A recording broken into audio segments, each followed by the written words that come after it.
Hi, Bridget. Hi, Jen. So nice to see you in Cleveland. Yes, it rocks. Yeah, I mean, you and I have never been in Cleveland together, and can't think of a better reason to be here than for MAICON. Same. I've never been to Cleveland in my whole life, but this is a great reason to be here. We are live from MAICON 2025, the Marketing AI Institute's 6th annual Marketing AI conference. And we're presenting tomorrow We are presenting tomorrow. about the law. That is correct. Yes. A pursuit to which we have dedicated our careers. Yes. So, I'm pretty psyched about yeah, that. people will be really eager to hear from us, I think. I think so. It's gonna be really good. We're gonna mix it up. We're gonna talk about AI, IP, and the creator economy. Yep. And how innovators can protect themselves. Yes. Yeah. So I'm really excited about that.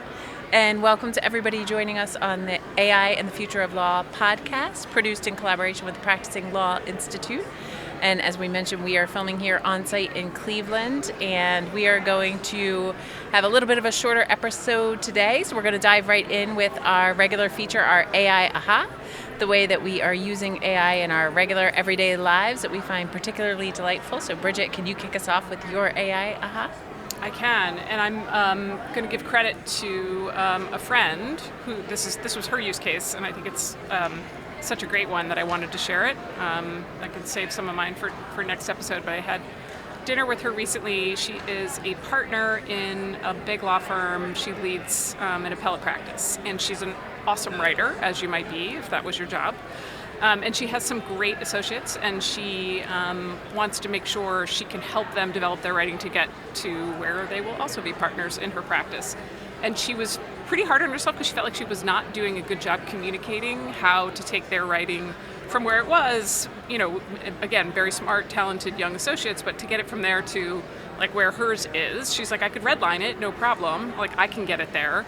But I was having a really hard time explaining to them what I was doing that would make a difference for the next time they created something from scratch. And so one of her colleagues said to her, did you try feeding like their draft and your draft up to Claude and just asking Claude to think about what your changes did to change the writing and then how to take those lessons and translate them for lawyers who are still learning how to, take their writing up a notch. And she was like, I hadn't thought of that. And she said it was unbelievable. Like, it just, obviously she said, she has friends who are legal writing professors, and she called them, and she just wasn't really getting the kind of practical, like, advice and feedback that she could. And this was just, for her, a real game changer in delivering on what she viewed as an important kind of, mentor relationship and what she owed these junior lawyers. And I thought that was such a great idea. I don't have clerks anymore, but I remember struggling with that myself. Like, I could just take it and get it to where I needed it to be, but that's not that helpful for them the next time around. Right.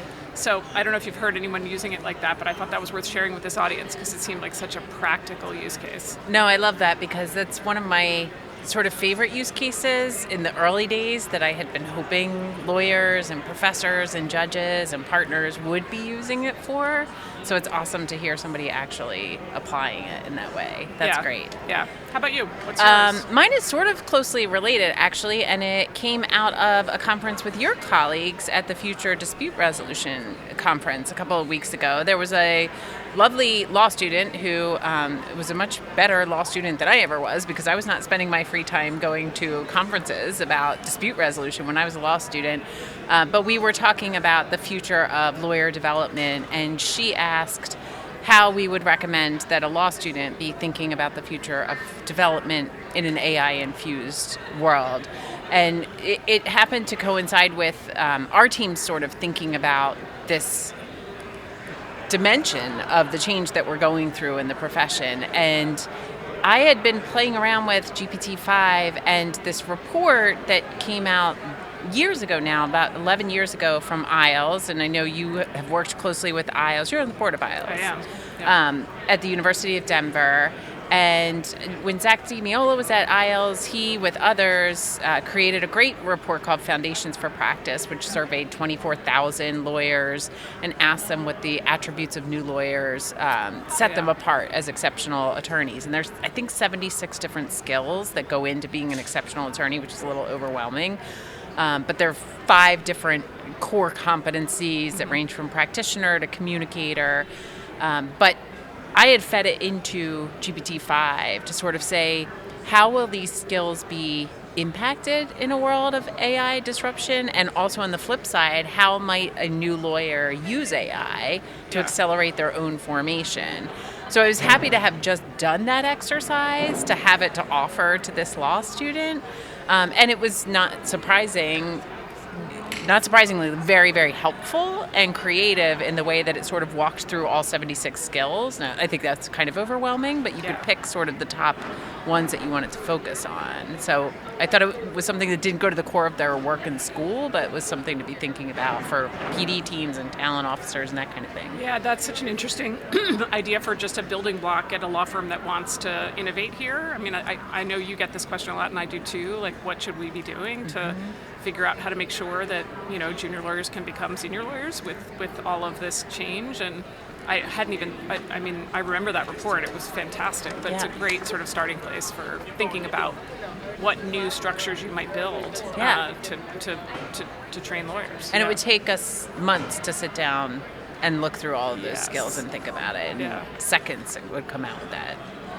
So, that's awesome. I love that one. Yeah, so it's very cool.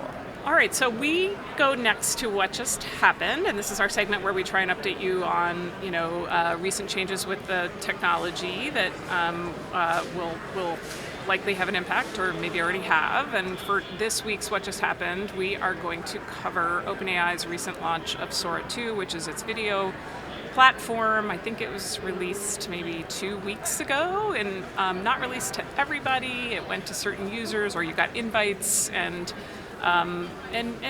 mayhem ensued. Mayhem ensued.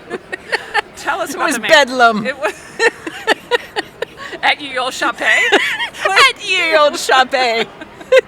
Bedlam. They had to lock the doors, close up shop. Yes, bedlam ensued, and usually we don't talk a lot about video generation and image generation because lawyers work mainly in text, but this has a lot of overlap with substantive IP law, and we won't have a lot of time to spend talking about this today, but in future episodes we will. So as you mentioned, OpenAI released this video generation product, Sora 2, with new capabilities. So the users who were invited, as you mentioned, could more directly incorporate actual people and characters and likenesses into AI-generated video scenes. And as listeners might know, usually you have to opt in to have your likeness and your IP be used in something like this. But OpenAI took the position that their default copyright policy was that you had to opt out. And if you did not opt out, then your IP could be used in this video generation software, or your image and likeness could be used. So unless you explicitly opted out, it could be used, and almost immediately people started using people's images and likenesses and characters. And I'm not sure if you've been on the internet ever. I have heard tell of the internet and what's there. Yes. Ye old shoppies across the internet are filled with individuals who do many wonderful things, and also filled with individuals who find ways to create mayhem and bedlam. And that is what happened.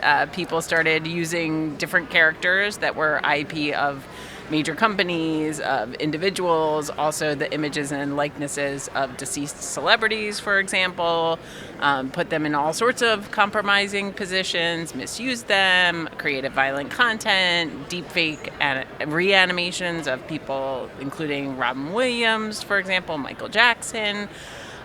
So, as you might imagine, OpenAI received a few strongly worded communications from some of the major Hollywood studios, talent agencies, unions, the Motion Picture Association, and legal commentators. So they realized they had made some errors in their rollout, and they announced a policy reversal. So they shifted back toward an opt-in permission-first model for copyrighted characters. So now rights holders are able to specify how or whether their IP can be used. So There continued to be a lot of public backlash, especially over these deceased celebrities. So the backlash has really not necessarily been quelled. I think a lot of the backlash is not necessarily only about the IP and the legality around it, but the suspicion, I think, among a lot of people, this commentator included, that OpenAI is a fairly sophisticated company with access to legal counsel who probably should have seen this coming and probably should have scenario planned around the idea that opening this up would have created this outcome. So there are no lawsuits yet, but it crystallized several tensions. And so there are a lot of open legal issues and also some public distrust that has been sown by this rollout. Did you see some of the videos? I don't think you have access to it yet. I don't either. I don't. You don't. And I'm not on social media. So you only see what I send you. Yes. Basically. Yes. Yeah. Yes. So and you did not curate anything for me. I'm sorry. There were so many. They were mostly Sam Altman doing weird things because he gave everybody permission to use his likeness, and so everybody put him in all kinds of weird videos. That was the other thing. If you had an invite, you could allow your likeness to be used by your friends who were also on the platform, and so there was some hilarity, I think, from that. That was fun. But there were like entire new episodes of South Park. You know, like brand new start to finish, like new episodes of South Park appearing on social media platforms, and so and that was not even the compromising stuff that you discussed. And there's sort of like two levels of this. There's one that that OpenAI has been answering in textual context, which is like, how did they train this model, and was copyrighted material used to train it? And that fight, that's gonna be down the line. We're gonna learn about all that later, because I think this implicates some of the large questions about this technology and our current legal infrastructure around IP, which is a little bit of a misfit, and we're going to see how it all plays out, or we're not going to see how it all plays out because they'll settle all the cases, but still. And then there's this, like you said, how much should they have thought about the fact that once you just open this up to the world with this opt-out system, that people were going to do what people do, and people will do what they do, and that was probably predictable, and they probably had lawyers who they could have, maybe thought through that with, or maybe they did. But so there's sort of two different levels, I think, of like IP problems. The sort of basic training level one sort of goes into the same big witch's brew of all the other ones that they're currently facing lawsuits from many other content creators and publishers and authors. But the second level one, I don't know if they think it's solved by switching from opt-out to opt-in, but I bet we'll see more legal action around that in the coming weeks and months. Well, I was disappointed not to get some texts from you with some. Sorry. Well, it's not really your responsibility. I need to get the net and get on social media. But I did hear from our friends at Hard Fork that one of the videos that the OpenAI team created was implicating Sam Altman in a crime. Yes. So even in like the initial rollout, you can see the problems that these video generation apps would create in the real world. Yeah. So a lot of things to consider from a legal standpoint. I will say one other thing to consider from a legal standpoint, and Ethan Mollick tweeted this, so that's where I'm taking it from. I'm sure it was on LinkedIn as well. But he said, despite years of warning, I don't think people are prepared for a world where AI videos are going to exist and no one is going to know when they are AI videos. Like, the video generation has gotten so good, not just from OpenAI, but from the other labs as well. And while for now, OpenAI and Gemini watermark, maybe Meta does too. I've never used Meta's products, so I don't really know. But what Ethan said was, they watermark the videos that are created, but it's really easy to remove them. And before long, we're going to have open weights models that aren't going to be watermarked. And the world is just not prepared for having, going from a world where you thought video was like some kind of truth serum to it's the opposite of truth serum. Like, it doesn't mean anything. And that's obviously going to have implications for lawyers, for courts. I think I've told you I get more questions from judges about deepfakes than anything else, even though not that many cases like have video evidence, but still I see why it's a big scary monster. Like, if you're not going to be able to tell whether something is real or not, that's complicated. Yeah. Well, we thought last year's election was going to be the first deepfake election, and it didn't turn out to be. Yeah. But it does feel like we're headed there, I right? think we are. Yeah. Well, I hear there's a really great fireside chat tomorrow at this conference in Cleveland where two savvy lawyers are going to unpack some of these issues. So that will be just a party. We should get a ticket. Yeah. Well, lots to unpack there, and we will do more of that in an upcoming episode. But today I'm really excited to interview you, Bridget, for our main topic about something that I know you and your team are really excited about, which is AI arbitrators. So in September, the American Arbitration Association, of which you are the president, made a really big announcement. So can you tell us what that announcement was? Yeah, so thanks for the question. We announced in September that on November 3rd, we are going live with the first AI arbitrator. It's something we've been working on for a long time. I will take a step back first and say, as you know, we've been building lots of kind of point solutions and then AI operations across our case management system for a few years now. We've been building things for our users, building things for our teams, and learning along the way what we could do well ourselves, what we did better with a partner, what we should just let a partner do altogether. And we were doing that to get ready for some of these bigger releases, and this is the first of those. It's an AI native case management system that this AI arbitrator works on, and it is this first use case is just documents only construction cases. We started with a pretty discrete case type, and it's a multi-agent architecture. I think my team says there are up to 80 agents that operate across the life of an arbitration case that goes to the AI arbitrator, and it's going to significantly reduce cost and time to resolution. And we're pretty excited for the world to see it. It's as I said, we've been working on it for about 9 or 10 months, and the team's been working incredibly hard, and we're really proud of what we built. That's awesome. So what prompted the AAA to commit to an AI arbitrator now versus sort of more incremental AI support tools? So we've built a lot of the support tools. We kind of are already there. Like, we already have AI support built into our legacy case management system for parties and for arbitrators, and we've been training arbitrators on how to use those tools. We do think, arbitrators of the future need to be able to bring those efficiencies to the parties who use our system.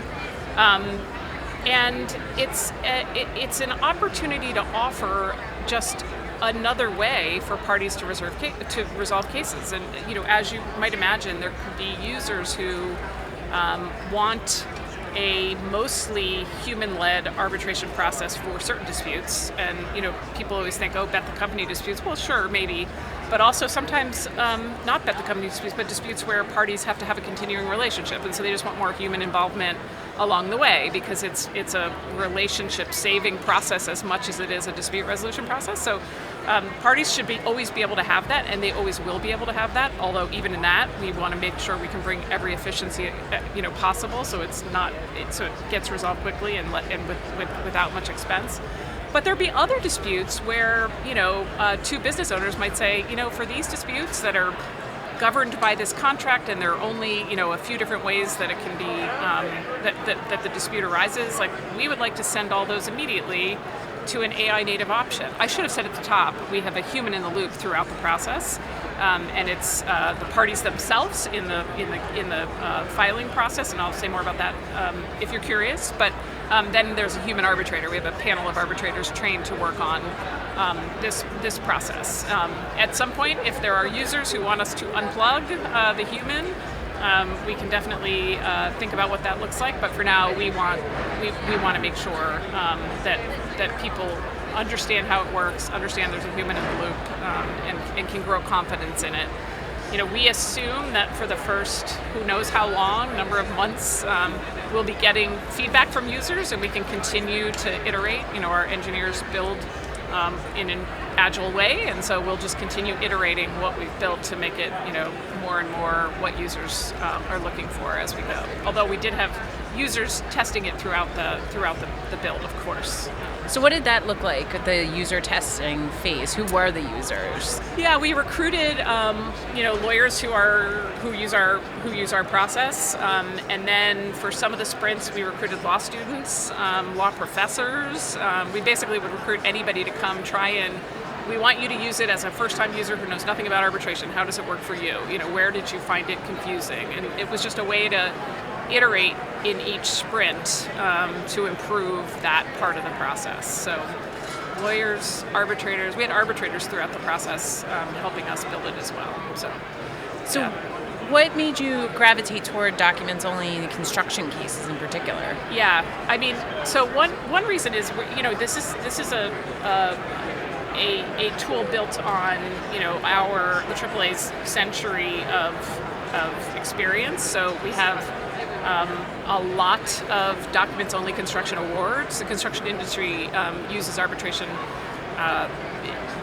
often because they're ongoing projects, and they really need to get their disputes resolved and keep moving forward with projects. And we have a wonderful relationship with the construction industry. That was important to us because we wanted to make sure that we were hearing from them throughout the build about what would be effective and how they would like to see it. But we have all this expertise and awards that we were able to turn into the handbook to train the agents that are working across the arbitration process. It's also the case that it's a fairly simple. The AI arbitrator doesn't have to listen to testimony. It doesn't even have to review transcripts of testimony.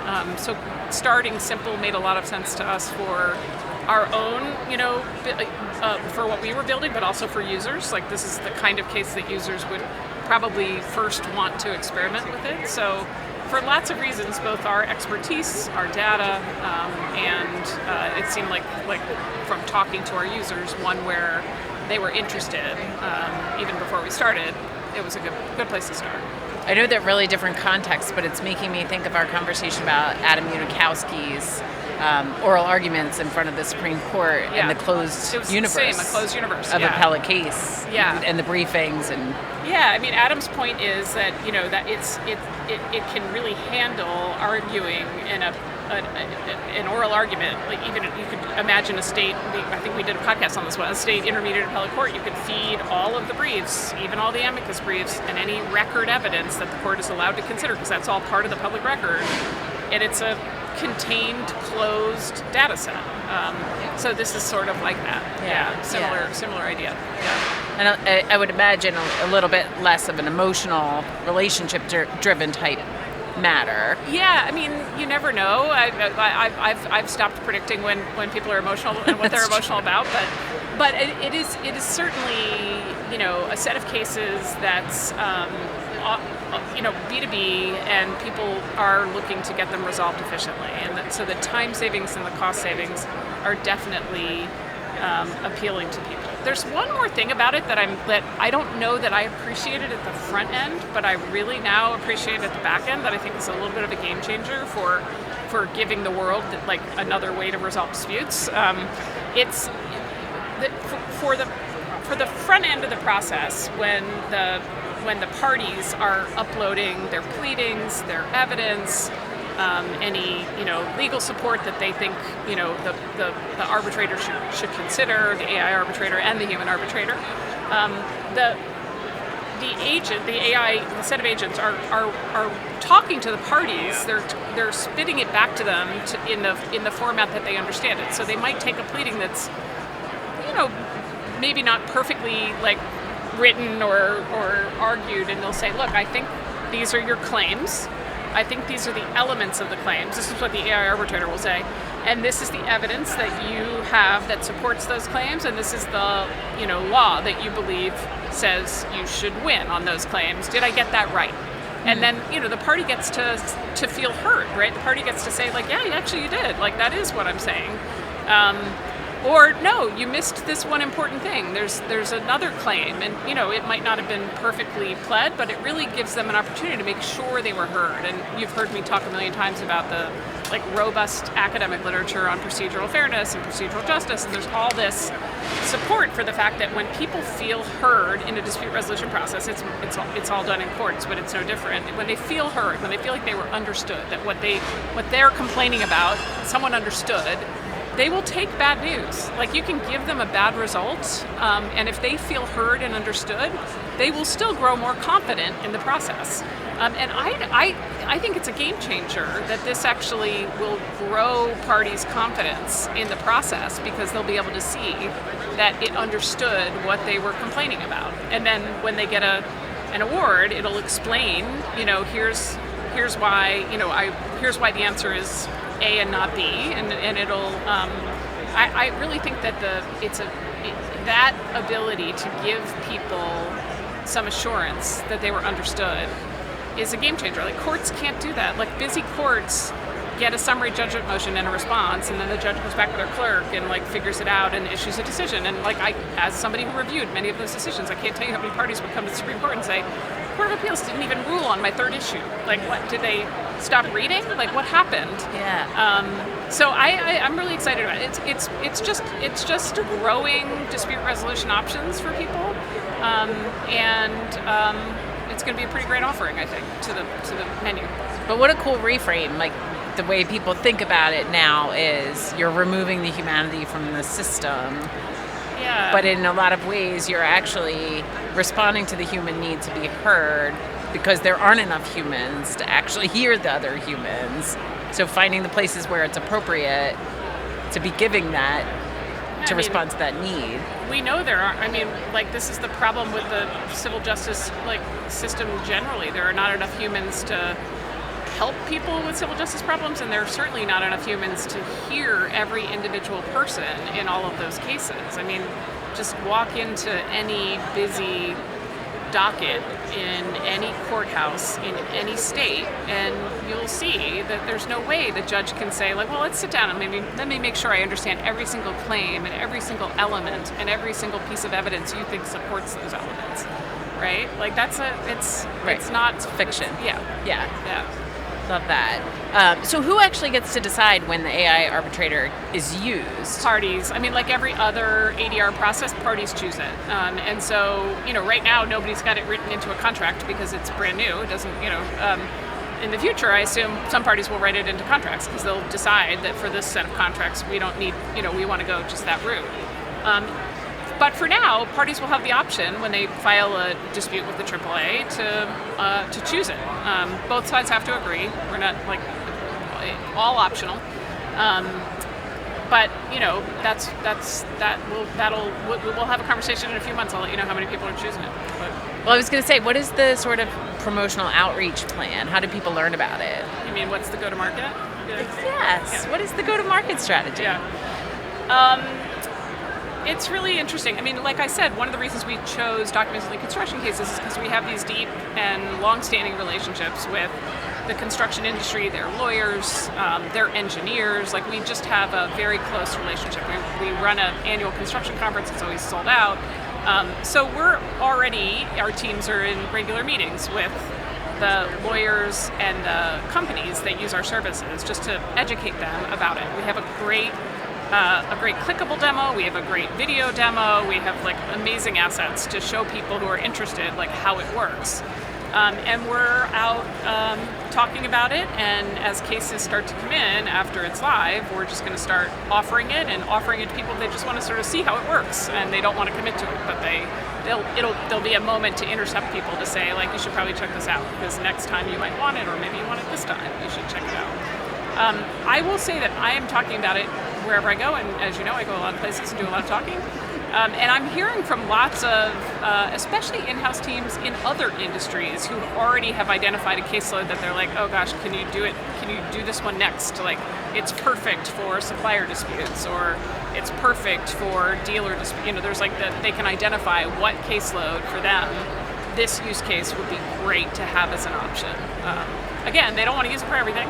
They definitely, want to be able to continue to use like the process they used last year for certain cases, and eventually they will be able to choose their own adventure. We will replace our entire case management system by the end of 2027 with an AI native platform, and people will be able to have in their arbitrations, mediations, and any other process they want as much or as little AI native case management. So it'll be up to them. Yeah. Across all case types? Well, that case management system will support all case types.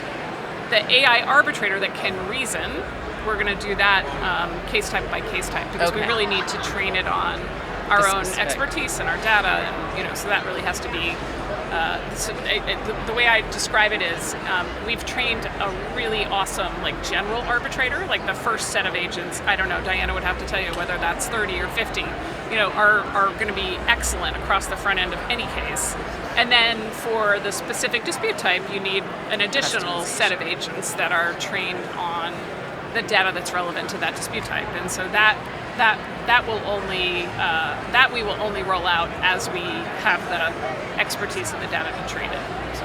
And so do you have a sense of what the roadmap looks like for those cases? Yeah, we do. I mean, we have a sense of what we hope to accomplish. So we're now investigating sort of the next documents only case type, and there are a few possibilities. There's a lot in the sort of payer-provider healthcare disputes, and you see those also in a couple of no-fault caseloads, and so that'll probably be one of those will probably be the next case type. We're just talking to users right now, actually, to see what they want instead of us deciding what we want.